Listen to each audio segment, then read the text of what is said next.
Welcome to the Grief Pod with Venetia Quick. This is a weekly podcast which looks at every aspect of something which has or will at some point affect us all.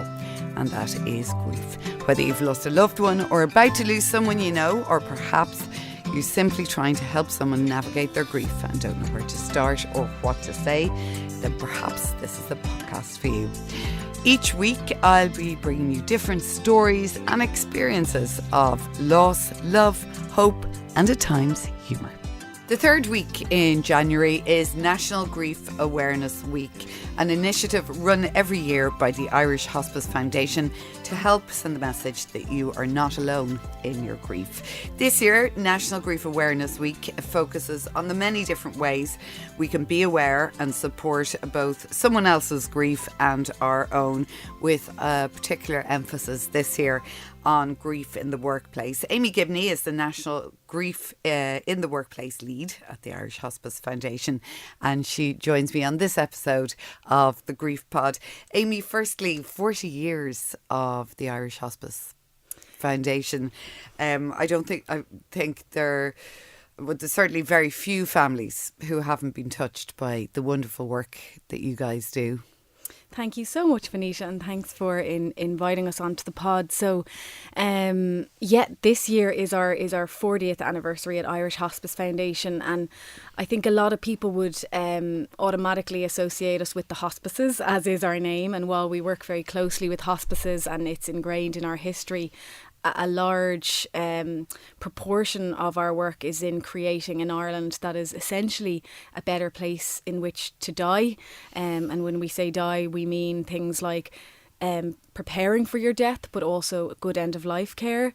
But then equally as important, good grief care, you know. So you said there that grief, you know, impacts most of us. I mean, most of us will go through a bereavement or a loss of other kinds in our lives in which we will grieve. And today 100 people will die, and for every death at least 10 people are impacted. So, you know, those people are walking through our communities and our workplaces. So that's why things like National Grief Awareness Week is so important, which starts next week.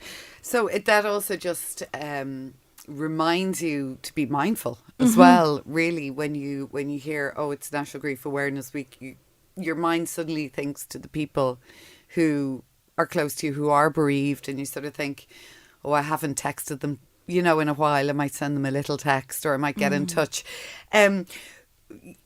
National Grief Awareness Week is obviously very important to the Hospice Foundation. It's now a staple of the work that you do, being an annual initiative. Can you maybe share a little bit about the premise of the week, first of all? Yeah, like you said there, National Grief Awareness Week is primarily around raising awareness and getting people to think about those who are bereaved in their lives, but also to think about, you know, healthcare workers and staff who are working with bereaved individuals. And there's sort of a misconception in Ireland that, you know, I think we do death well.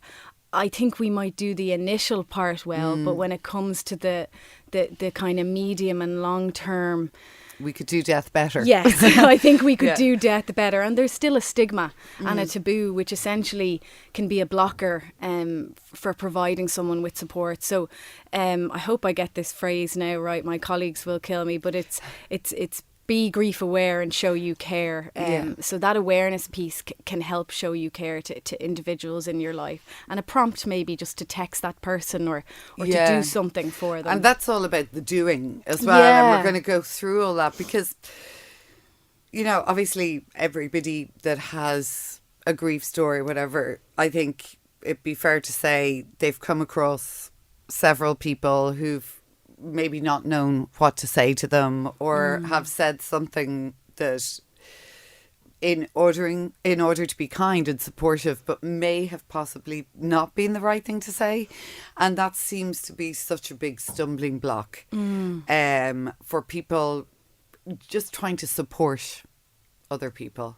Absolutely. And I suppose the one thing we do and particularly even in my own role with workplaces, is we don't want to paralyze people by telling them, don't say this or what to say. However, we do know that there are some statements which we might say to kind of bring a positive, let's just say, that can maybe disenfranchise someone's experience. So, I think sometimes our attitude here can be, time heals all wounds, but... Yeah, I mean, look, it's the same, like, whoever you talk to, if you touch this part of the grieving process and you talk about what people say, it's sort of the same. The at least, sure, kids are very resilient. At least you're only young. This, at least you didn't die in hospital. Like all this, it was quick. There's various things that people do because they're trying to help. So they're looking for positives. And I think the most important thing is, don't say nothing, say something. But one of the key themes for National Grief Awareness Week next week, is about showing up in a practical sense as well. The doing piece. Yeah. So it doesn't have to be about, that sometimes you might go back to work and it could be the 10th person to ask you how you are. But what you can do is actually show. I'm not saying don't ask someone how they are, but you can also show them you're there. Show up. You know? And like even, for example, just with a friend or, a family member or someone you mightn't know so much. There are various different ways of doing, like, obviously you can send a message, but, are there other little things like dropping over maybe just a cake and leaving it outside the door, that sort of thing, just anything that might be helpful? Absolutely. And even from the workplace perspective, we'd say things like, sometimes it might be hard even to verbally say it. So leaving something on the person's desk, and what way to say it then better than just dropping a coffee or a cake or something. Sometimes even a look or, a hand on a shoulder, maybe accompanying someone to something to kind of alleviate some of that loneliness, which we know is a huge emotion people feel in the aftermath of a bereavement. Yeah, and I mean, I think that's actually the aftermath is when they always say, well, it's always after somebody needs somebody, and that's actually true, because when somebody dies initially, there's all the arrangements to be made, and it's sort of like a blur, really, for the first year at least, because people are coming and going, and people are offering support, but then it's the after, I suppose, the months and even years, weeks, months and years afterwards, that other people may have moved on, but you're still there with your loneliness. And that mightn't be every day, but it could be some days. Exactly. And you really just kind of said it so well there. It's the world keeps going on, the workplace keeps going on. And in that alone, there's an isolation in your grief, So one thing that we even recommend in the workplace is if even remembering that second year, third year anniversary. We put birthdays in our diary. What if we were to put the anniversary of someone in our diary? And remembering that 6 months on, a year on, if that person's showing maybe signs of frustration or they're tearful in work, like that's very normal, and that might go on for a few years. But like you said there'll be days maybe that you wake up and you suddenly find, oh, I didn't think about them for this many hours that day. And that's also a normal part of grieving, Just even to, I think, when somebody dies, you've done the funeral and, the natural progression is however amount of time you take is to go back to work. That's a massive decision, because if you're at home, at least you can crumble at any time in your own four walls, but you're getting up, you're going in, and especially when it's so new, you don't know when that tsunami is going to come out of nowhere. So just even getting across the door is a huge deal. And just when you're talking there, I'm thinking of, the fact that you might walk out that door, and have a partner and walk back in and not, or a father or a mother or a child. So like taking that step across the actual, line back into work is hard enough. And so if that's hard, then it's thinking, well, I don't want to bombard this person when they come back to work.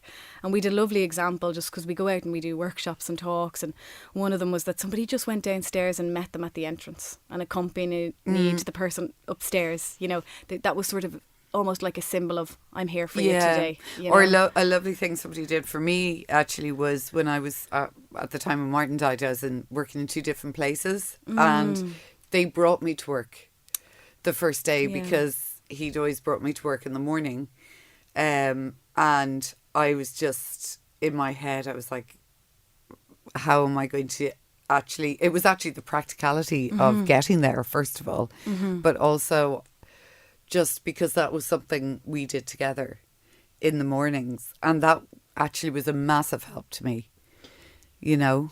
And I think, like what you said, it was the practicality first for you, because you were probably going through so much after Martin died, but then also the symbolism of somebody actually showing up and being there for you. So I think if we're stuck for words, start thinking of, well, what can I do? The practicalities. Yeah. And that's where actually we can make a big difference as the time goes on for someone, you know. One thing, like, I sort of, with both workplaces was, look, I'm coming back on Monday, I don't want to talk about it, because I was, in my head, I just wanted to get through the day in both places and just not focus on or talk, because I knew if I started talking about it, and also at that stage, a month on, you're sort of saying the same thing in one way, and sometimes you don't know how to respond yourself, let alone what the person is saying. So I remember saying, I don't want to talk about it, that's fine. And about 20 minutes in my first job, it was like the elephant in the room. You could feel it. Everyone was getting along with it. And it was like, oh, hi, how was your weekend? And it was all sort of as I'd asked. But then one person just stood up and said, I'm really sorry, I have to give you a hug. Yeah. And that made everything okay. Yeah. And, you know, when you were describing that example, it's almost like it was the elephant in the room. And on one hand, you know, what you said there, Venetia, about wanting to get back to work, putting your head down, the workplace actually provides quite a healing environment for us. Like a sanctuary. A sanctuary to get away from what's going on in our personal lives or at home, and particularly in the context of a bereavement. But like that, we also have access to social support. And that person who did that, you know, that then gave you kind of permission if you needed to, but also people were probably aware you also wanted to get on with it as well, and hopefully respected that.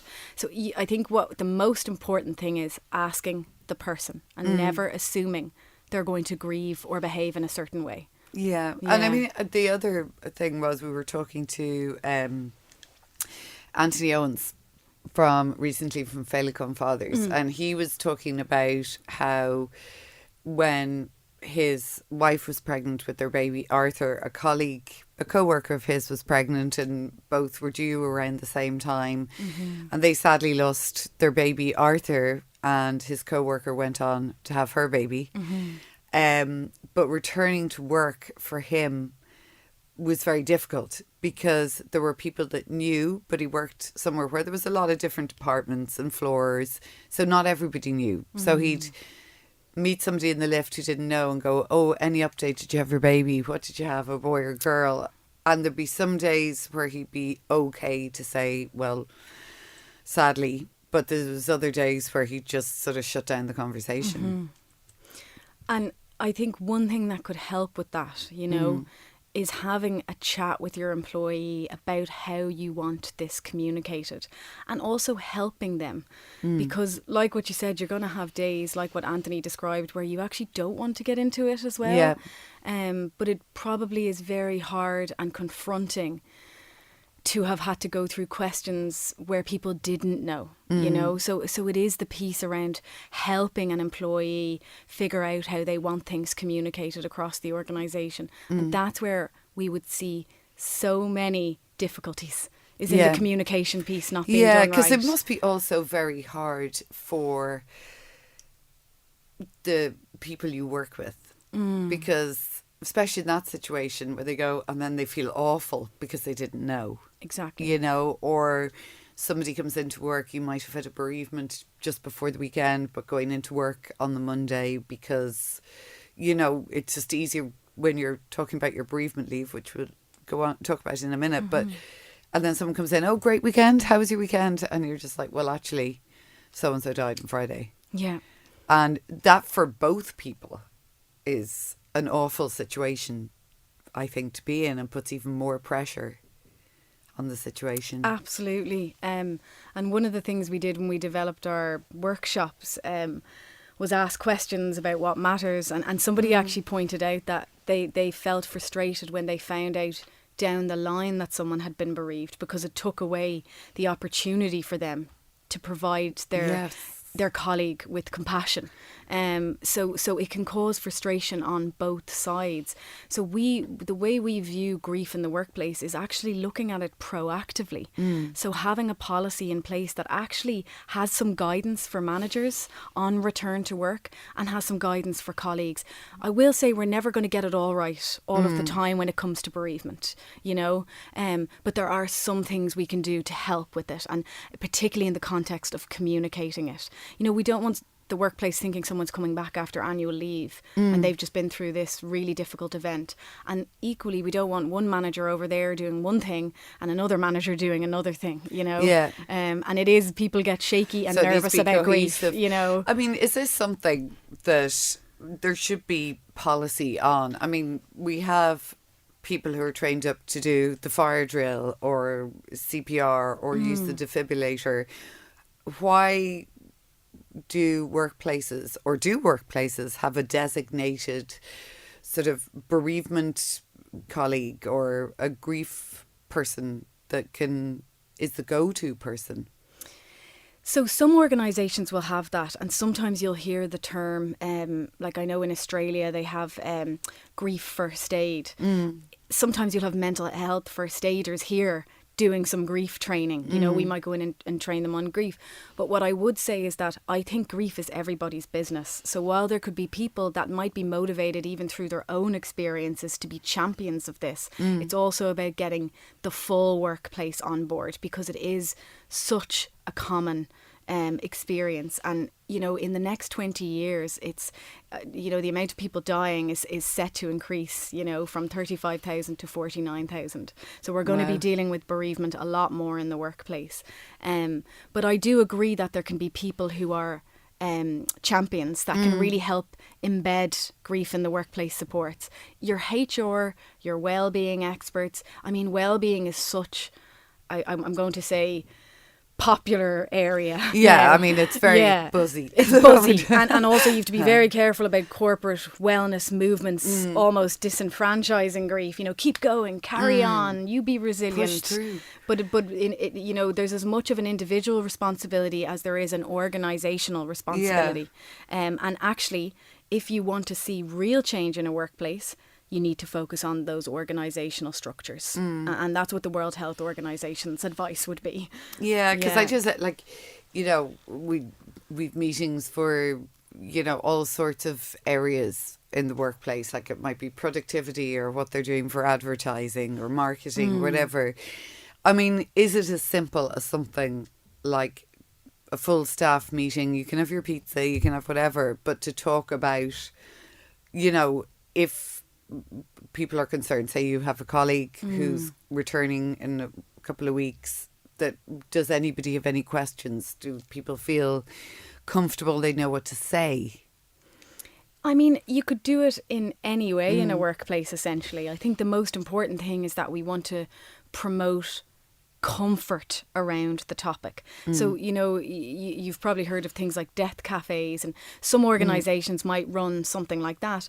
Others might run a grief in the workplace talk or workshop. Others might just identify people that are really strong on this, who can carry the organisation, carry some elements of it for the organisation. What we want is workplaces thinking proactively about well-being. Grief in the workplace, not necessarily just reactively.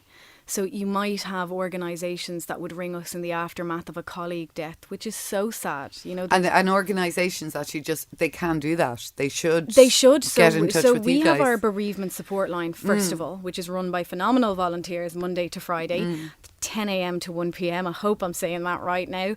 Well, everything's on your website. Everything's on our website. So, but we also have a dedicated Grief in the Workplace programme, which is the programme I run. And people are free to call myself and we will go through what we would do in that situation would be advise an organisation.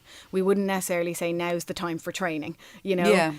But we would talk to them about having Grief in the Workplace management or employee training, which we run, to help get their organisation thinking ahead about these things. And it's we've a Think Ahead programme in Irish Hospice Foundation for individuals. You know, it's thinking ahead for organisations, and it's almost like the forgotten factor of well-being. You know, you'll see it's not in the policies that it should be in. Because it affects. You know, it does affect everybody. Where are we with bereavement leave and how we look after, as a country, I guess, people who are bereaved? Because you have situations where, you know, if you're a parent and your partner dies and you've kids and they go back to school and, you know, you have to go back to work because now you're the breadwinner. But maybe 2 years down the road, it might really hit you because you've held it all together and you've been just on this train getting through everything. Where is that common ground on bereavement leave that you can take time later on if you need to? Well, and do we give enough to that? Right, how long do you have? Loads of time. I suppose one of the things to know, first off, is that in Ireland we have no statutory entitlement to bereavement leave. So you might see public sector and civil service employees have an entitlement through that framework. However, in general in Ireland, there's no statutory bereavement leave. We don't fare well, you know, compared to some of other European countries around that. So, you know, Spain, France, Croatia, Portugal, they would all have leave and more. By the way, Wow. these are just the ones I can remember. A lot of the time the leave does not, you know, suffice. Yeah. And like what you described, you're the parent holding it all together for 2 years, maybe just keeping things going, existing, and suddenly 2 years later you have that crash. But where you would want to see that supported is also within mental health and well-being policies and work. And I'm not saying that to pathologise grief, but the reality is it affects our physical health, it affects our mental health, it affects health and safety. Yeah. So, you know, bereavement leave is one element. Part of our strategy, and we have a new strategy set out for the next 5 years. A core activity within that is advocating for statutory bereavement leave. Not just us, but working with unions, other charities in this space, workplaces, because it would be great if we had a minimum. Because if you think you have, you know, corporate organisations that might get even 20 days leave, you know, for an immediate family member, but you don't necessarily have that in every sector. Like, think about hospitality and retail. You know, it's unlikely you'd be getting very many days. No, absolutely. Yeah. And I mean, also for people who, and we've talked to people on podcasts that have run their own business. Exactly. And they're like seriously under pressure to get back to work. Yeah. And that just adds to everything because you just might not, like, maybe you're ready, but like you might not be. And there's no one carrying you then. No. You know, you are. But you might be carrying other people. You might be carrying other people, Yeah. exactly. And I think one of the most important things around this bereavement space is while leave is really important, yes, we want to advocate for that. It's also, there are so many other factors playing in, you know, how much support does the person have, you know, things like that within the workplace. There is, UCC have done phenomenal work, and I know this is not necessarily in relation to general bereavement leave, but in relation to miscarriage and pregnancy loss. And they have a campaign going advocating for that at the moment. So that's amazing work going on there. So there are things happening. There's also a bill in for parental bereavement leave, but it hasn't moved. So you know, the hope is that we would you know, be advocating for this in a way that there will be some change on a political landscape around it. And if you look at the UK now, their leave began with Jack's Law, which sadly came from a parent who lost their child. So they have parental bereavement leave, but they're now advocating, it's called Make Work Pay campaign, I think. And they're advocating for statutory bereavement leave. So it's a good time.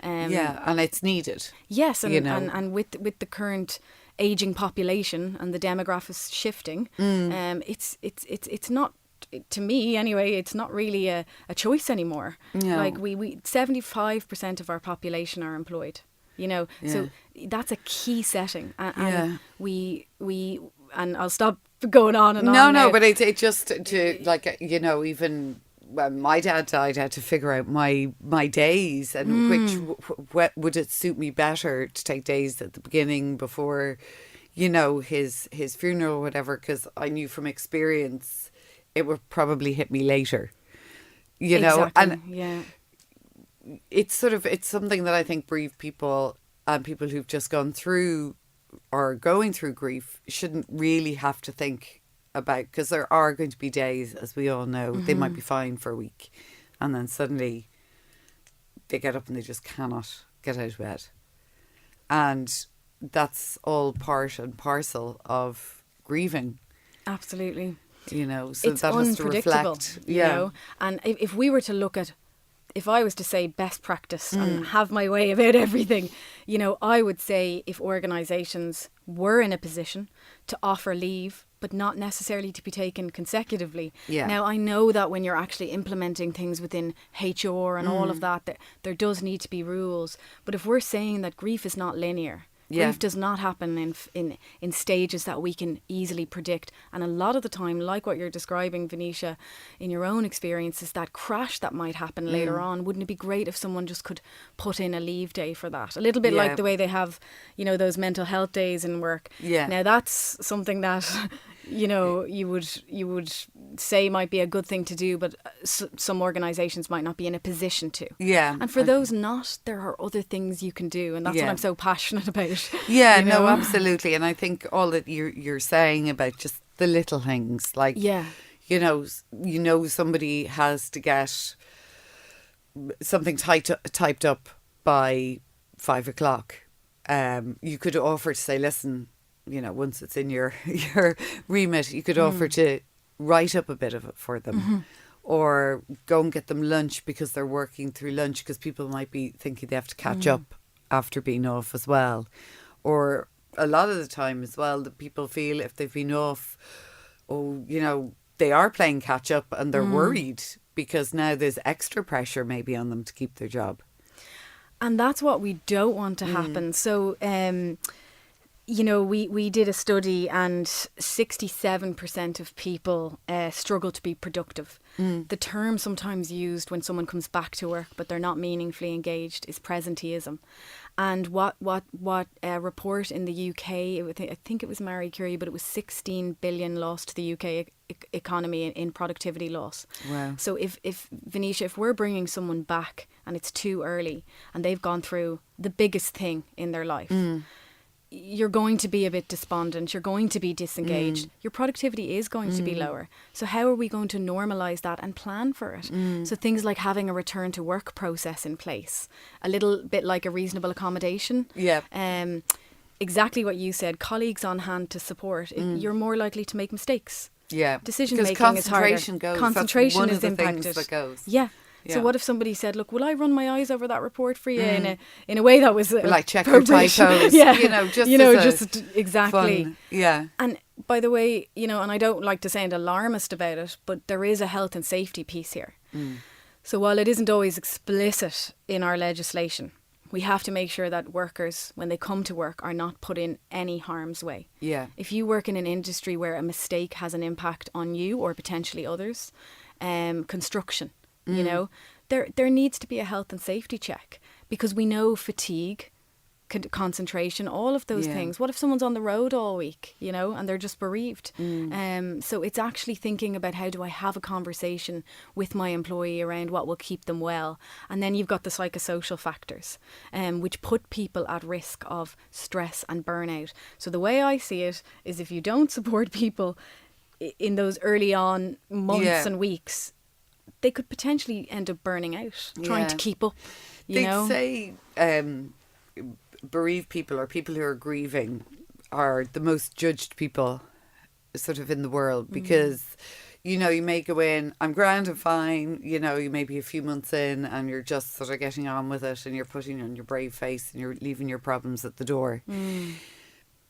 How can we just be more aware of that? Because, you know, there's people who will go in, and I would have been one of those people who's just like, right, just, you know, lally. But it's not saying how necessarily I felt when I went home, or how I felt before I walked in.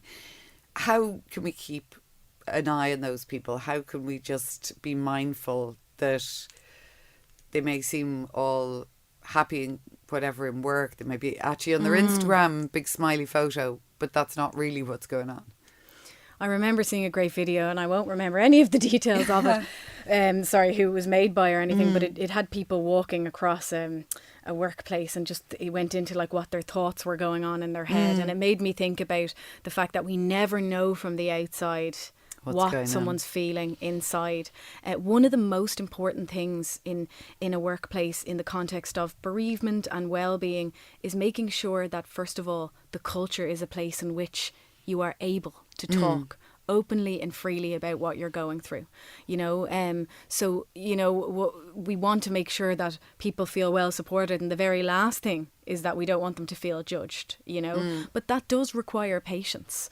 It also requires not making assumptions about how somebody would grieve, and also requires the griever themselves to give themselves a break and not put so much pressure, which easier said than done. But it might take a constant reminder, and it might take a constant reminder to your manager. You know, it might be a year later and you have to remind, well, I went through this last year, you know, so I'm still not feeling great, but I'm doing my best, you know. And that's okay to say. And that's okay to say, you know. I mean, it should be okay to say. And when we think about it as well, humans are not 100% productive all day, every day anyway, you know. So it is about trust and working with the person on what way they're able to get as much of their work done as they can, but also stay well while doing it. And actually, if we support people in an upstream way, it reduces the likelihood of costs. And I'm only mentioning costs because that's how organisations think.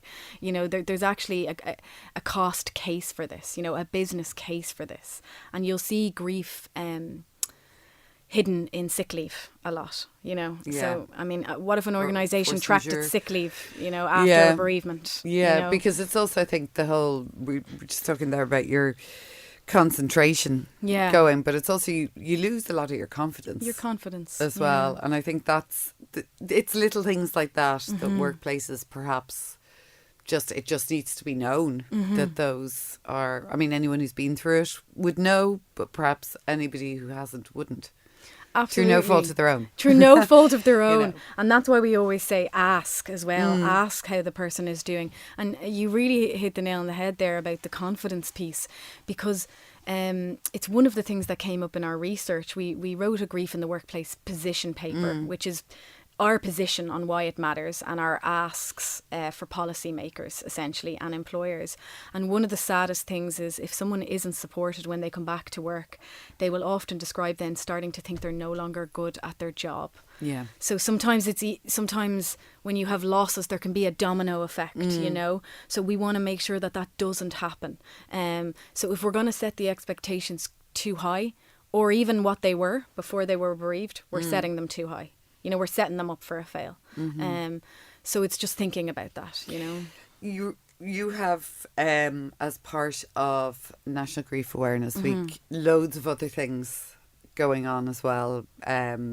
Events, ways you can help your colleagues in sort of with practical ways in packs. Yeah.